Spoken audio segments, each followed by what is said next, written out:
নমস্কাৰ, আপোনালোক সকলোকে ডেষ্টিনেৰী অন্য এক ভিডিঅ'লৈ স্বাগতম জনাইছোঁ।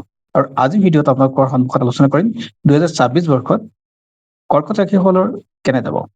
যিসকল কৰ্কট ৰাশিৰ জাতক জাতিকা আছে তেওঁলোকলৈ এই ভিডিঅ'টো ঠেলি দিব, অৰ্থাৎ শ্বেয়াৰ কৰি দিব, যাতে তেওঁলোক কিছু ক্ষেত্ৰত সজাগ হয় বা তেওঁলোকৰ কিছু ক্ষেত্ৰত পৰিকল্পনা কৰি ল'ব পাৰে।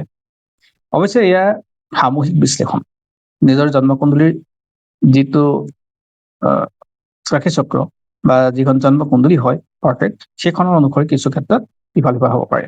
এয়া যিহেতু সামূহিক হয়, এয়া সকলো ক্ষেত্ৰত প্ৰযোজ্য। বন্ধুসকল, 12টা ৰাশিৰ ভিতৰত বৃহস্পতি গুৰুৱে হওক, শনি দেৱে হওক বা নৱগ্ৰহই যেনেকৈ প্ৰভাৱ পেলাব আৰু বছৰটোত তেনেকৈ হ'ব। কাৰণ গ্ৰহৰ গোচৰ হৈ থাকিব, গ্ৰহৰ এটা ৰাশিৰ পৰা আনটো ৰাশিলৈ যাত্ৰা কৰিব। এই যাত্ৰাৰ সময়ত তেওঁলোকে বিভিন্নজনক বিভিন্ন দিব আৰু কাৰোবাৰ পৰা কিছু ক্ষেত্ৰত পলম কৰাত সহায় কৰিব বা কাৰোবাক নিদিব পাৰে, তেনেকুৱা ধৰণৰ। যিয়ে নহওক বাৰু, 2026 বৰ্ষৰ কৰ্কট ৰাশিৰ ব্যক্তিসকলৰ ক্ষেত্ৰত এনেধৰণৰ প্ৰভাৱ পৰাৰ সম্ভাৱনা আছে। যিসকল কৰ্কট ৰাশি তেওঁলোকৰ ক্ষেত্ৰত টকা পইচা দিশটো অলপ চিন্তিত হৈ থাকিব, খৰচৰ পৰিমাণ অলপ আপোনালোকৰ বাঢ়িব পাৰে। কাৰণ পইচা দিয়া যি হাউচ, তাৰ অধিকাৰী গ্ৰহ সূৰ্যই 6 নম্বৰ হাউচত, অৰ্থাৎ খৰচৰ হাউচত, হেল্থৰ হাউচত, ধাৰ ঋণৰ হাউচত গুচি গৈছে। তো এনে অৱস্থাত তেওঁলোকৰ ক্ষেত্ৰত কিছু টকা পইচা খা খৰচ কৰোঁতে সাৱধান হ'ব লাগিব আৰু ধাৰ ঋণ কৰোঁতে সাৱধান হ'ব। অত্যাধিক ধাৰ নল'ব, যিমান পাৰে অলপ মিলাই চলিবলৈ যত্ন কৰিব। দ্বিতীয়তে, শত্ৰুৰ ক্ষেত্ৰত তেওঁলোকৰ বিজয় প্ৰাপ্তি হোৱাৰ যোগ আছে। কোনো শত্ৰুৱে তেওঁলোকক সহজে আক্ৰমণ বা তেওঁলোকৰ ক্ষেত্ৰত বেয়া চিন্তা কৰিলেও সেয়া কিন্তু তেওঁলোকে হৈ উঠিব নিদিয়ে বা এই বছৰটোত তেওঁলোকৰ সেই ক্ষেত্ৰত লাভৱান হ'ব। গতিকে এইখিনি সময় তেওঁলোকৰ কাৰণে পজিটিভ হয়। ভাগ্যস্থানত শনিদেৱৰ উপস্থিতি তেওঁলোকৰ ক্ষেত্ৰত কিছু কাম পলম কৰাত সহায় কৰিব, মানে সময়মতে তেওঁলোকৰ ক্ষেত্ৰত নহ'ব পাৰে। গোটেই বছৰটো যিহেতু থাকিব, অলপ কষ্ট হ'ব, ধৈৰ্য লাগিব। যিহেতু শনিদেৱ ধৈৰ্য ধৰিলেহে শনিদেৱে দিয়ে, অৰ্থাৎ কৰ্মফলদাতা ন্যায় পক্ষত থাকে। গতিকে অন্যায়ভাৱে কোনো ক্ষেত্ৰতে কাৰ্যসিদ্ধি নহয়, গতিকে অন্যায় কৰি লাভ নাই। তাৰপিছতো যদি চাওঁ কথাটো, বৃহস্পতিৰ দৃষ্টি থাকিব সাধাৰণতে তেওঁলোকৰ যিটো হাউচ, চতুৰ্থ হাউচত থাকিব। চতুৰ্থ হাউচত বছৰৰ প্ৰথম ছমাহ থাকি যাব।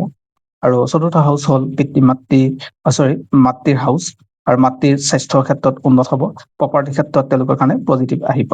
অৰ্থাৎ পইচা খৰচৰ ক্ষেত্ৰত প্ৰপাৰ্টিত যদি হয় তেনেহ'লে যথেষ্ট শুভ হ'ব। অন্যথা বহু ক্ষেত্ৰত বিভিন্ন ঠাই ঘূৰা ফুৰা হওক, সেয়া ফালৰ পৰা খৰচ যদি হয় সেয়াও পজিটিভ বুলি ধৰিব পাৰি। কিন্তু স্বাস্থ্যৰ ক্ষেত্ৰত হোৱা খৰচটো তেওঁলোকৰ কাৰণে অলপ চিন্তনীয় হ'ব। আৰু যিসকলে পঢ়া শুনা কৰি আছে তেওঁলোকে উচ্চ শিক্ষাৰ কাৰণে যাত্ৰা কৰিব পাৰে, সেইখিনি সময় ভাল হ'ব। আৰু সপ্তমত বৃহস্পতিৰ প্ৰভাৱ পৰিব জুনৰ পিছৰ পৰা। আৰু এনে অৱস্থাত বিবাহৰ ক্ষেত্ৰত যিসকলৰ বাধা আছে সেই বাধাখিনি দূৰ হ'ব। আৰু যিসকলৰ খুব বেছি পতি পত্নীৰ মাজত সমস্যা হৈ আছিলে সেই সমস্যাবিলাকো দূৰ হ'ব। গতিকে তেওঁলোকে জুনলৈ অপেক্ষা কৰিব লাগিব বা সেইখিনি সময়ৰ পৰা তেওঁলোকৰ কাৰণে শুভ হ'ব। আৰু ডিচেম্বৰ ফালে যদি চাওঁ, তেওঁলোকৰ পৰিয়ালৰ মাজত যি মতানৈক্য আছে সেই মতানৈক্য দূৰ হ'ব, টকা পইচাৰ দিশটো উন্নত পৰ্যায়লৈ আহিব। প্ৰথম অৱস্থাত তেওঁলোকৰ ক্ষেত্ৰত টকা পইচাৰ দিশটো বৰ এটা পজিটিভ নাথাকে। আৰু ভাগ্যৰ ক্ষেত্ৰত যদি চাওঁ, পুনৰবাৰ কওঁ, যিহেতু শনিদেৱ তাত বিৰাজমান হৈ আছে, শনিদেৱে কামবিলাক খৰধৰ কেতিয়াও নকৰে, সদায় লেট কৰে।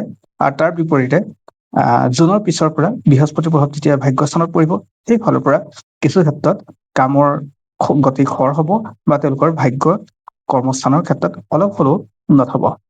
আৰু যিসকলে চাকৰি কৰি আছে তেওঁলোকৰ কাৰণে যথেষ্ট শুভ বুলি ক'ব পাৰি এইখিনি সময়, কাৰণ তেওঁলোকৰ ক্ষেত্ৰত চাকৰি প্ৰমোচনৰ যোগো সৃষ্টি হ'ব। এইখিনি শুভ হ'ব তেওঁলোকৰ ক্ষেত্ৰত। আৰু স্বাস্থ্যৰ ক্ষেত্ৰত ক'লোৱে তেওঁলোকে অলপ কিছু সাৱধান হ'ব লাগিব। আৰু বিশেষকৈ ভৰি গোৰোহা প্ৰব্লেমৰ তেওঁলোকৰ ভাগিদাৰ হ'ব পাৰে বা তেওঁলোকৰ আঁঠুৰ বিষ হ'ব পাৰে। আৰু সমান্তৰালকৈ স্কিনৰ ওপৰত ধ্যান ৰাখিব লাগিব, অৰ্থাৎ তেওঁলোকৰ এলাৰ্জি বা স্কিন ডিজিজ হোৱাৰ যোগ থাকে। আৰু যিসকলে ইতিমধ্যে মানে বৃহস্পতি গুৰুৰ ক্ষেত্ৰত বিষ্ণু মন্দিৰ দৰ্শন কৰি আছে বা তেওঁলোকে য়েল্ল' কালাৰ কাপোৰ পিন্ধি আছে বা পিন্ধে, তেওঁলোকৰ কাৰণে যথেষ্ট কিন্তু শুভ হ'ব। আৰু যিসকলে পিন্ধা নাই তেওঁলোকে কিন্তু পিন্ধিবলৈ যত্ন কৰিব। কাৰণ য়েল্ল' কালাৰ কাপোৰ পিন্ধিলে বৃহস্পতিদেৱৰ মানে কৃপা লাভ কৰিব পাৰি। আৰু শনিদেৱৰ ক্ষেত্ৰত যিহেতু কৰ্মৰ বাধাবিলাক অলপ আছে বা লেটকে হ'ব, সেই হিচাপে তেওঁলোকে কিন্তু শনিবাৰ দিনটোত শনি মন্দিৰ দৰ্শন কৰি যথেষ্ট শুভ হয়। আৰু কোনো মানে যিসকল শ্ৰমিক আছে তেওঁলোকক যদি কলা বস্তু দান কৰিব পাৰে, কলা কাপোৰ হওক, তিল হওক, এনেকুৱা ধৰণৰ বস্তু যদি দান কৰিব পাৰে যথেষ্ট ভাল হ'ব। আৰু কৰ্কট ৰাশি ব্যক্তিসকলৰ ক্ষেত্ৰত যিহেতু পৰিয়ালৰ কথা কৈছো যে তেওঁলোকৰ পৰিয়ালৰ ভাল হ'ব, আৰু ডিচেম্বৰ শেষৰ ফালে মানে 2026-ৰ শেষৰ ফালে তেওঁলোকৰ কাৰণে যথেষ্ট ভাল হ'ব। আৰু সমান্তৰালকে তেওঁলোকৰ আৰ্থিক স্থিতিও ভাল হ'ব। কিন্তু তাৰ আগলৈকে কিছু ক্ষেত্ৰত ধৈৰ্য ধৰিবই লাগিব। প্ৰথম ছমাহ তেওঁলোকৰ কাৰণে পজিটিভ নহয়। প্ৰথম ছমাহ তেওঁলোকৰ ক্ষেত্ৰত পইচা পাতিৰ ক্ষেত্ৰত কিছু সমস্যা আহিব, যাতে ধাৰ ঋণ বেছি নকৰে, সেই কথাটো মই পুনৰবাৰ আপোনালোকক কলো। গতিকে এইখিনি হ'ল তেওঁলোকৰ ক্ষেত্ৰত সামূহিক আলোচনা 2026 বৰ্ষটো। আৰু ৰাজনীতি যিসকল আছে তেওঁলোকৰ ক্ষেত্ৰত কিন্তু যথেষ্ট প্ৰভাৱ পৰিব, যথেষ্ট ভাল হ'ব। কাৰণ ৰাজনীতিৰ লগত জড়িত ব্যক্তিসকলৰ কাৰণে এই সময়খিনি তেওঁলোকৰ কাৰণে যথেষ্ট শুভ বুলি ক'ব পাৰি। ধন্যবাদ। পুনৰ আন ভিডিঅ'ত আপোনালোক সকলোকে লগ পাম। আজিলৈ সামৰিছো।